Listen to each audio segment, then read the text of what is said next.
Direction l'école de commerce de Lyon. La démarche est certes lancinante, mais le pas bien contrôlé. Le docteur Brice Voltaire Etou Obami est de ceux de ces humanistes, chaque jour ou presque qui passe, ils font un peu plus pour les autres. Enseignant, expert comptable, l'homme est le secrétaire général de l'Ordre des comptables congolais. Aujourd'hui, l'école de commerce de Lyon lui consacre la distinction docteur honoris causa, grâce à un parcours professionnel individuel qui laisse lire tant la détermination que l'engagement. Le choix est déjà l'éloge du mérité. Pour le président de cet institut de commerce, le récipiendaire est le symbole du partage et de l'humanisme. Le récipiendaire, Brice Voltaire Obami Etou, incarne quelque chose de très important pour nous en Afrique. Son parcours exceptionnel, c'est aussi un enseignant, donc ça veut dire que c'est quelqu'un qui transmet très largement donc, au Congo, mais pas simplement. Donc il transmet à ses confrères, il transmet au monde économique, notamment le monde entrepreneurial, il transmet en tant qu'enseignant, il transmet en tant qu'acteur, en tant que régulateur, parce que ça nous a été demandé par la communauté de nos docteurs honoris causa et par d'autres acteurs du monde économique et politique, notamment français, de l'honorer. Olivier Arrojo, vice-président de la métropole de Lyon, ville des Lumières. Ce geste est aussi l'expression de relations, de ponts établis entre le Congo et Lyon. Nous devons continuer à travailler ensemble et créer ces ponts qui dépassent bien sûr le titre aujourd'hui. C'est des ponts sur la culture, sur l'éducation, sur l'économie. Et donc nous devons ce partage de connaissances. Et aujourd'hui, nous avons honoré une personne qui a consacré une grande partie de sa carrière au service des autres pour faire avancer l'ensemble des sujets qu'il a portés. Et je suis très heureux d'être à ses côtés aujourd'hui. Auteur de plusieurs ouvrages, un formateur aguerri, maître de l'éthique, la simplicité de Voltaire force l'admiration. En recevant cette distinction, c'est plutôt un fardeau que je vais mettre puisque je dois continuer à briller d'une exemplarité et je dois continuer à briller de la conscience professionnelle et à mettre autour de moi les fondamentaux d'un professionnel.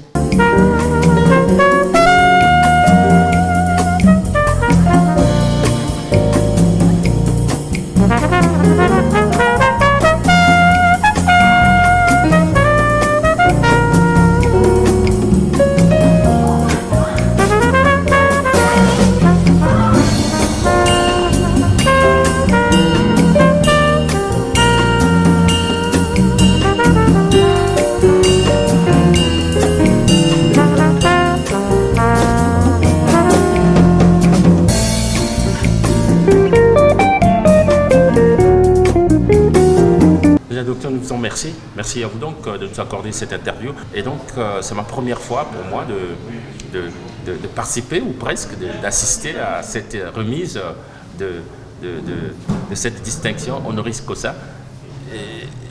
C'est avec plaisir. Et puis, j'ai entendu ce que j'ai entendu. Avant d'en parler comme il se doit, tel que ça s'est passé, moi, ce que je voulais tout de suite, s'il vous était demandé de vous présenter, comment vous présenteriez-vous? Merci Christian Martial. Si on me demandait que je me présente maintenant, je dirais je suis le docteur Voltaire Brice Etou Obami. Oui. Oui. Et vous êtes enseignant? Enseignant à l'université, expert comptable et aussi pasteur.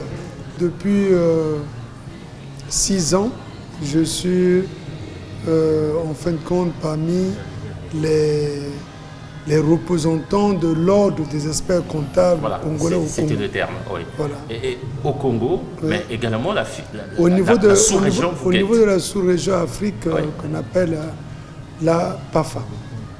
Et le mois qui arrive, il semblerait, c'est peut-être, j'ai eu à le voler comme ça dans cette discussion, il semblerait que vous êtes prêt à occuper aussi la tête au niveau de la sous-région. Oui, mais parce que l'objectif aujourd'hui pour nous, les jeunes, c'est d'assurer la relève de nos confrères qui ont beaucoup travaillé. Et au Congo-Brazzaville, nous avons le ministre Gatier, qui était notre président de l'ordre des experts comptables. Nous avons le ministre Fila, Fila de Sainte-Eude. Nous avons le président Gamassa. Alors donc aujourd'hui, nous les jeunes, on se prépare pour assurer la relève et puis continuer à mener les missions qui relèvent du professionnel comptable sur le bon chemin. et on apportait plus par rapport à ce qu'ils nous ont montré, nous ont enseigné. Vous allez excuser ma curiosité, curieusement, les deux que vous citez, le ministre Ngatier et puis Fila, vous êtes tous passés par le cabinet Ernest Young. Oui, nous sommes de la grande maison Saint-Séon, puisque moi je suis resté de 99 à 2010. Et donc c'est le ministre Fila qui est notre, doyen. En fait, le père, c'est lui qui nous a montré tout le chemin et nous ne faisons que suivre ses orientations et recevoir à chaque fois ses conseils. Je viens à un autre sujet. Honoris causa, ça vous dit quoi? Qu'est-ce que vous ressentez? Et nous sommes dans cette ville des Lumières, nous sommes à Lyon. Vous êtes honoris causa. Aujourd'hui, nous sommes le 9 avril de l'année 2026. Alors, vous savez que moi, je suis un homme un peu... je reste spirituel dans tout ce que je fais. Et après la distinction de mérite panafricain pour tout ce qui est innovation dans le monde comptable, j'ai connu plusieurs distinctions et accréditations au niveau du Canada sur le projet de développement, la passation de marché. Après, j'ai eu, il y a quelques mois, j'ai eu le mérite d'être l'ambassadeur de la Déclaration universelle des droits de l'humanité, la DDHU. Et aujourd'hui, j'ai reçu le courrier officiel pour ouvrir l'antenne de Brazzaville, pour que je sois le représentant de cette institution internationale au niveau du Congo. C'est une fierté. Et voilà, aujourd'hui, je viens de recevoir cette distinction honorifique qui m'emmène quand même au titre du docteur honoris causa. Et c'est un compte du dévouement et de cette volonté professionnelle de ramener la comptabilité à être vraiment le pilier du développement et au centre même de l'émergence économique, financière de nos pays. Et nous contribuons aussi à aider les jeunes gens à ne pas faire de la comptabilité comme étant de la philosophie, non, à faire de la comptabilité comme étant une technique et que nous devons réellement déployer et l'appliquer normalement pour faire émerger nos entreprises. Comme j'ai toujours dit, hein, les mots dont s'ouvre l'entreprise, nous ne sommes que les docteurs de ces entreprises et nous devons bien les soigner. Comme quoi vous êtes la solution. Oui, parce que... C'est pas un peu prétentieux, non, dans un pays comme le nôtre? Oui, notre rôle, c'est de faire ces chirurgies, parce que c'est pas prétentieux, parce que le problème, c'est, dans mon cours de déontologie, je pose juste la question, comment l'expert comptable ou l'auditeur peut travailler en toute indépendance dans les pays du tiers-monde, où les pays, parfois, la corruption est trop élevée. Mais je pense que si l'expert met le bon costume, ou met réellement sa chemise et travaille avec tous les principes de base d'un professionnel, en étant intègre, objectif, en étant compétent et avec la bonne confidentialité, on devrait plutôt aider les entreprises. Justement, vous le lâchez dans votre mot, lorsque vous prenez la parole, bien sûr. Vous parlez, vous employez deux mots. En parlant bien sûr des dangers du professionnel, c'était ça la problématique. Et vous lâchez deux mots. Il y a l'engagement et il y a la vision.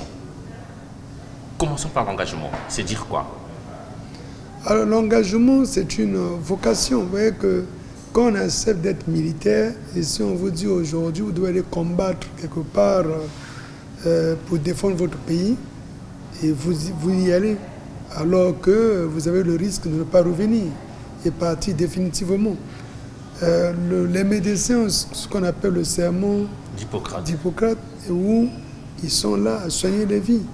Et que ce soit le week-end, vous les appelez, ils vont être là à soigner les vies. Alors parfois, ça ne répond pas à vraiment un salaire, mais parce qu'on s'est donné, on se lance dans le métier. Donc nous, on est là pour soigner les entreprises. Comment fait-il dans un monde ou dans un pays ou dans une ville où il y a tant d'experts comptables, vous voyez la plupart des sociétés, ces sociétés-là sont auditées, il y a des experts comptables et des comptables. Mais la société a des problèmes. Mais les problèmes, ce n'est pas les actionnaires surtout. Parce que ceux-là, ils ont investi. Mais les problèmes de gestion pourraient venir des professionnels qui ne font pas leur job comme il faut. Là, nous sommes dans un endroit où on est là, il y a réellement des gestionnaires. Mais quand ce n'est pas bien géré, parce que ce sont des professionnels qui sont là, des différents métiers, de ressources humaines, des métiers de comptabilité, des métiers de contrôle, mais s'ils ne font pas bien le job, et il va arriver que la structure va commencer à souffrir. On va dire que la structure ne tient pas, alors qu'il s'agit réellement des comportements des professionnels. Alors donc, il nous faut réellement avoir un engagement. Et l'engagement ne doit pas être par rapport au salaire, ne doit pas être par rapport aux intérêts personnels, les intérêts familiaux ou des intimidations. Non, on doit faire le travail correctement. Et vous êtes journaliste et dans votre travail de journaliste, vous avez ce qu'on appelle le professionnel. Vous savez comment les informations que vous donnez et que vous communiquez doivent être des informations qui doivent à un certain moment faire l'objet d'un bon triage et une bonne vérification. L'objectivité. Évidemment. Voilà, il faut aller dans l'objectivité. C'est pourquoi le professionnel doit être intègre, objectif. Il ne doit pas subir les pressions extérieures, avoir des partis pris, des règlements de compte. Il doit faire son travail en étant dans le professionnalisme. Et puis, il y a donc la vision. Oui, la vision, parce que il faut toujours avoir, en anglais on dit le target, les objectifs à atteindre. Vous voulez arriver où? Est-ce qu'il y en a qui travaillent juste parce qu'ils veulent avoir l'argent? Non. Il y a un moment, on dit, qu'est-ce qu'on veut laisser sur cette terre? C'est d'abord, la Bible nous enseigne, chercher d'abord le royaume des cieux. Parce que le salut, le chrétien, la vision, c'est le salut, la récompense de Dieu. Mais le professionnel dans la cité, c'est sa carrière, la renommée internationale. C'est laisser un nom. C'est aussi atteindre les objectifs d'avoir fabriqué, enseigné et ramener les gens à un certain niveau. Et aujourd'hui, la distinction de Dr Honoris Causa, ça restera éternel et ça va rester des années. Et c'est comme une fondation bétonnière et qui permet des années, votre nom restera et restera comme nous le... J'aurais pu commencer par là. Pourquoi vous? Pourquoi nous? Parce que c'est ceux qui ont examiné notre CV et qui ont pensé que nous, on avait réellement les compétences nécessaires, qu'on avait réellement l'historique nécessaire qui donne droit à avoir ce mérite. Et nous ne pouvons que les remercier parce que c'est une manière de nous encourager et d'une manière de nous mettre encore dans ce bain, de dire que le travail, nous devons continuer à le faire et que tout travail a réellement un mérite, a réellement un salaire, même si ce salaire peut être un salaire pas corporel, mais un salaire incorporel parce que ça reste dans, comme on dit, les paroles s'envolent, mais les écrits restent. Il y a aussi les actes posés. Et je retiens le mot, vous dites l'historique nécessaire. Pour avoir fait quoi? Oui, parce qu'aujourd'hui, après ce parcours académique, nous disons toujours on est des éternels apprentis. Oui. Et nous continuons à apprendre. Oui.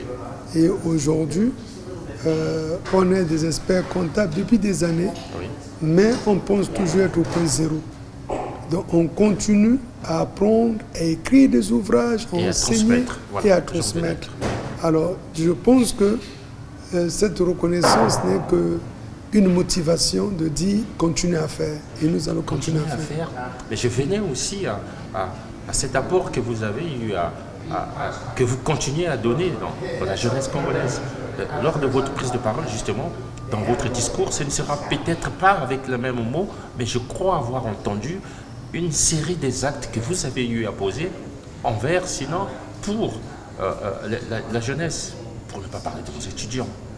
Oui, nous animons des formations. Vous voyez, si vous voyez même dans les chaînes YouTube, j'ai ma chaîne YouTube où chaque fois je fais des flashs de formation sur les différents, je peux dire, différentes problématiques, sujets comptables, de droit, et je les donne gratuitement aux jeunes gens pour qui on essaie de les aider. Et il y a des étudiants qui préparent l'expertise comptable, qui ont des difficultés en consolidation, et que ce soit dans la finance, nous développons les thèmes. Aujourd'hui, on parle des emprunts obligataires, on parle de la facturage, on parle des OTA. Voilà, tel État a fait un appel public à l'épargne. Toutes ces notions qui paraissent parfois un peu comme tabou, nous essayons quand même de les mettre en évidence. Aujourd'hui, quand on parle des sociétés de bourse, les marchés financiers, les marchés monétaires, les sociétés de gestion de PCVM, les fonds communs de placement, voilà, toutes ces notions, on essaie quand même de les mettre en lumière pour que les jeunes gens comprennent c'est quoi. Ça ne reste pas tabou parce que c'est des notions où en Afrique, avant, on n'en parlait pas. On n'entendait pas parler de la facturage, on n'entendait pas parler du crédit bail, mais ces notions-là, nous essayons, dans plusieurs sujets, les expliquer de façon empirique, plus simple, pour que les jeunes gens comprennent l'intérêt de ces missions. Et je profite moi aussi, parce que ce matin, pour ne pas dire cet après-midi, moi aussi j'ai appris une notion, celle de... La comptabilité, c'est l'algèbre du droit. Oui. Et c'était dire quoi exactement? Oui, mais parce qu'en fait, j'ai toujours dit aux étudiants, le droit est un. C'est-à-dire, le droit est un. Ouais. Mais le droit est au centre de tout ce que nous faisons. Oui. Vous voyez que vous êtes là, journaliste. Le droit mène à tout. Oui. Le droit est au centre de tout. Ouais. Vous voyez, quand vous, en comptabilité, vous achetez auprès d'un fournisseur, alors, quand c'est à crédit, on débite la charge au crédit du fournisseur. Mais l'achat qu'on réalise, c'est une opération juridique. Et qui a son jargon. Voilà, c'est une opération juridique. Il faut bien définir si c'est un achat qui est fait à distance, par correspondance, si c'est un achat intracommunautaire, et si c'est un achat qui est fait au niveau local. Donc, à chaque opération, je vois des gens à l'aéroport, bon, il faut que je fasse ma détasse. Vous achetez en France, mais la détasse, c'est quoi? C'est du droit. Parce que vous sortiez, puisque la TVA la taxe doit être payée par le bénéficiaire final. Le fait qu'on achète en France, qu'on est en train de sortir avec ça, il faut réellement, puisque on sort du cordon douanier, on sort de la France, et alors il faut que vous soyez détaxé, qu'on vous rembourse la TVA. Mais tout ça, c'est du droit, le droit fiscal qui régit la taxe sur la valeur ajoutée. Alors, moi, je vous entends parler, mais je sais que ce n'est pas facile pour vous. J'ai dit, comment vous faites pour vous en sortir lorsqu'on sait qu'on est sur la place de Brazzaville avec les entreprises au Congo qui, il faut l'avouer, ont des sérieux problèmes. Ce n'est pas facile pour vous. Hein. Oui, mais parce que, bon, vous voyez, quand vous venez au Congo, vous allez dans les hôpitaux, au CHU, à Blanche-Gomez, l'hôpital de Talanga, il y a beaucoup de malades. Hein. Oui. Parce que le corps humain a plusieurs maladies. Ouais. Et les entreprises aussi ont plusieurs maladies. Il y en a qui naissent, on n'avait jamais connu. Avec l'État. Le corps humain aussi, il y a plusieurs maladies. J'entends les endométrioses, quoi. Il y a les maladies, même jusqu'à aujourd'hui, on continue à faire les recherches. Oui. Les entreprises, c'est la même chose. Les entreprises ont plusieurs maladies. Et les maladies vont de gauche à droite. Ce n'est pas toujours dans les comptes. Ça peut être un problème social qui est dû, les employés ne s'entendent pas bien, un problème de gouvernance, un problème de climat malsain, un problème de code éthique, de déontologie. Et toutes ces maladies-là, on mène souvent à nous, les experts, à faire ce qu'on appelle le diagnostic. Et nous faisons les diagnostics, on fait ressortir les maladies, mais on doit vous traiter avec plusieurs. Il faut définir un plan de développement stratégique pour traiter ces maladies-là progressivement. Parce que cette maladie-là, on ne peut pas traiter telle maladie. Il faut d'abord mettre la cohérence. Il faut d'abord commencer. Si quelqu'un arrive, il a un palu, et de l'autre côté, il a des problèmes de peau. On va commencer d'abord par le palu, et après le problème de peau. Mais quelqu'un arrive, il est diabétique. Quand vous traitez le palu, vous n'allez pas mettre le glucose. Il faut éviter, il va mourir parce qu'il est diabétique. Oui. Maintenant, il faut avoir fait des examens à vérifier qu'il était diabétique pour ne pas qu'il y ait trop de glucosé dans le traitement du palu. Sinon, vous allez juste l'emmener à la bonne mort, ça sera comme de l'euthanasie. Donc, les entreprises souffrent de plusieurs maladies. Et quand on est un bon expert, on facture des honoraires aussi colossaux parce que vous savez comment traiter. Sinon, tous les experts n'ont pas ces métiers diversifiés d'attaquer à toutes les maladies. Et tous les experts n'ont pas aussi les bons réflexes comme dans le domaine médical. Il y en a qui arrivent à soigner, il y en a qui n'arrivent pas à soigner et ces entreprises-là meurent parce que le traitement n'était pas le bon traitement. Donc il faut trouver des experts qui ont la compétence ou des experts qui ont l'intégrité, l'honnêteté intellectuelle de dire que ça je ne peux pas faire. Ce n'est pas mon domaine. Les experts, il y a plusieurs domaines. Même en comptabilité, il y a les banques, la comptabilité bancaire, il y a les comptabilités des assurances, il y a les comptabilités de distribution, les comptabilités forestières, il y a les comptabilités pétrolières, il y a les comptabilités environnementales, il y a plusieurs comptabilités. Et chaque secteur, on n'est pas maître là-dedans. Donc, quand ce n'est pas de vous, après le diagnostic, il faut donner à l'expert qui a cette compétence-là. Il faut avouer que votre tâche n'est pas facile. Vous, lorsqu'il m'a été dit que voilà, le docteur reçoit sa distinction par mon collègue, mon confrère, je vais dire, tout de suite, moi aussi, puisque vous le dites, je suis allé fouiller sur les réseaux sociaux pour voir un peu à qui j'avais affaire, à qui on avait affaire, et je suis tombé sur vos ouvrages. Je n'ai pas eu le temps, encore moins la chance, de les parcourir, mais s'il vous était demandé, l'un après l'autre, de nous donner ne fût-ce que la substance de ces ouvrages. Oui, juste en quelques minutes. Le premier ouvrage, c'est la comptabilité et l'audit dans une société non opératrice. Ouais. Il s'agit de l'amont pétrolier. Parce que j'ai été formé à l'Institut français du pétrole sur l'amont pétrolier. Je suis parmi les premiers auditeurs de la SNPC depuis 1998. Alors, l'amont pétrolier, vous savez que dans les pays qui sont producteurs du pétrole, ces pays-là n'ayant pas les moyens pour financer la recherche et l'exploration, le développement et la production, alors signent avec des contracteurs qui sont des groupes de sociétés qui sont constitués aussi ensemble par un contrat d'association qu'on appelle le JOA, Joint Operating Agreement. Et ces sociétés-là signent avec l'État, mais elles sont représentées par une société opératrice comme étant le chef de file. Et quand ils signent, le chef de file est sur le terrain, c'est le chef de file qui mène les opérations, mais à chaque opération, il y a des appels de fonds. Des autres sociétés aussi apportent. Des autres sociétés qui apportent, qui sont membres du groupe contracteur, mais sont ce qu'on appelle les sociétés non opératrices. Mais les sociétés non opératrices ont la problématique de passer la comptabilité au vu des reportings qui sont envoyés par la société opératrice. Alors donc là, il se pose une problématique comptable parce qu'elles ne sont pas sur le terrain, mais ils ont juste le droit d'audit. Alors donc dans cet ouvrage, on met en évidence les différents contrats de partage de production comme le régime de concession. Concession, ça veut dire que l'État concède son droit minier à des sociétés pétrolières. Le contrat de partage de production, l'État reste propriétaire des droits liquides, mais eux, ils investissent. Après, il y a un partage qui se fait, mais le partage existe lorsque la production est fructueuse. Alors, j'ai parlé des contrats de back-back, qui sont des contrats de service, qui sont des contrats qu'on voit beaucoup plus en Arabie Saoudite. Alors, c'est dans tout ça que j'ai défini un peu dans ce livre-là, en retraçant les chemins des écritures comptables. Comme je l'ai dit, il y a d'abord le droit, et puis le droit pétrolier, le droit des contrats de partage de production, qui est à l'annexe comptable, et on rappelle tout ça, et puis je mets une interprétation comptable.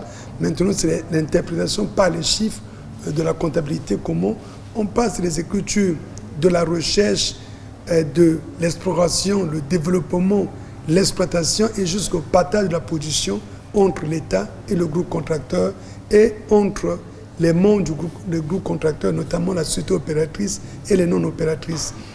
Alors, dans le second livre, qui est les fondamentaux... Je sens que vous êtes dans votre élément. Oui, allons-y avec le second livre. Dans le second livre, qui est sur les fondamentaux de la consolidation, mais qui est un cours que j'enseigne à l'université, le cours est très très intéressant. Et moi, tout ce livre-là, j'en ai dans ma tête. Je peux commencer à parler sans même lire le début, parce que il s'agit là de la consolidation. Vous avez comme au Congo, vous avez la SNPC. La SNPC, c'est la société mère qui a des filiales comme la SNPCD, SNPC Distribution, Ilox, la Sonarep, à l'époque on avait la Côte-Red. Alors, donc, toutes ces filiales ont la société mère qui est la SNPC. La société mère qui est la SNPC EPIC tient sa comptabilité des comptes sociaux et les filiales tiennent aussi, mais après il faut consolider. La consolidation, ce sont les états financiers, donc les financiers, on a besoin des économistes pour avoir une vie globale du groupe. Donc la consolidation, maintenant pour faire la consolidation, il faut prendre les états financiers des comptes sociaux et les emmener pour former un seul état financier qui est l'état financier consolidé. Maintenant, la consolidation a des principes d'intégration des filiales dans le périmètre de consolidation. Et l'intégration se fait par les droits de vote qui permettent de déterminer le pourcentage de contrôle. Et le pourcentage de contrôle nous aide à savoir la méthode de consolidation qu'on a utilisée. Est-ce qu'on va être en intégration globale? Est-ce qu'on sera en intégration proportionnelle? Est-ce que c'est une mise en équivalence? Ou on ne peut pas intégrer parce que vous n'êtes pas vraiment significatif. Et donc, il y a des seuils. On sait que de 49 au-delà, entre 50 et 49, on peut être en intégration proportionnelle. En dessous, on peut être en intégration, en mise en équivalence. Après, en dessous du 20, on ne peut pas consolider. Au-delà de 50, on peut être en intégration globale. Alors, nous devons aussi déterminer le périmètre, le pourcentage d'intérêt qui sert à éliminer les titres.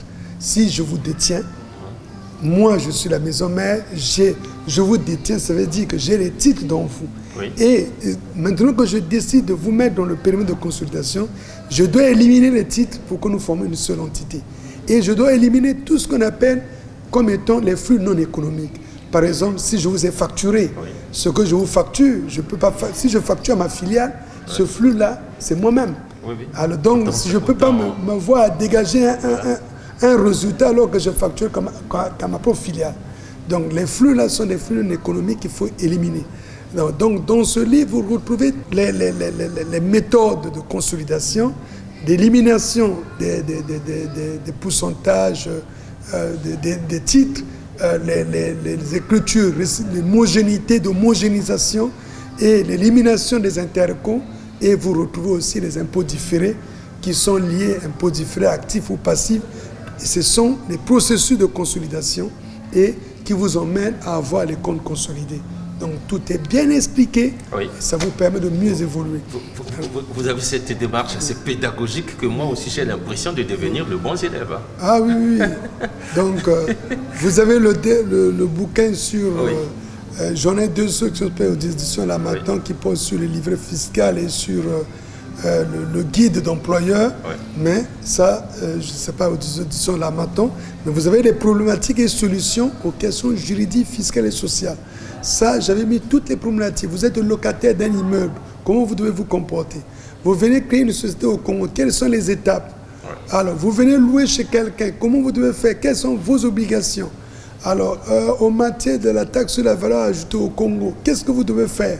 Donc, j'ai mis toutes les questions, vraiment les questions fondamentales, dont la plupart des investisseurs qui viennent au Congo ont du mal, sur les questions juridiques, sur le contrat de travail, le CDD, le contrat de durée déterminée, le contrat de stage, d'apprentissage. Donc, on a toutes les réponses pour aider tous les investisseurs qui viennent au Congo. Donc, vous trouverez dans ce livre. On est presque arrivé au terme de notre discussion, de notre partage, de votre enseignement finalement. Je me rends compte que je viens d'être enseigné. Votre distinction, vous avez su le dédier à bien de personnes. Est-ce qu'on peut ici y revenir? Oui. Alors, oui, vous savez, j'ai pensé d'abord à remercier le ministre qui a trouvé du temps nécessaire à être là, présent. Et j'ai aussi remercié le collège et le vice-président de la métropole, l'honorable qui était là et tout le collège, et vous tous.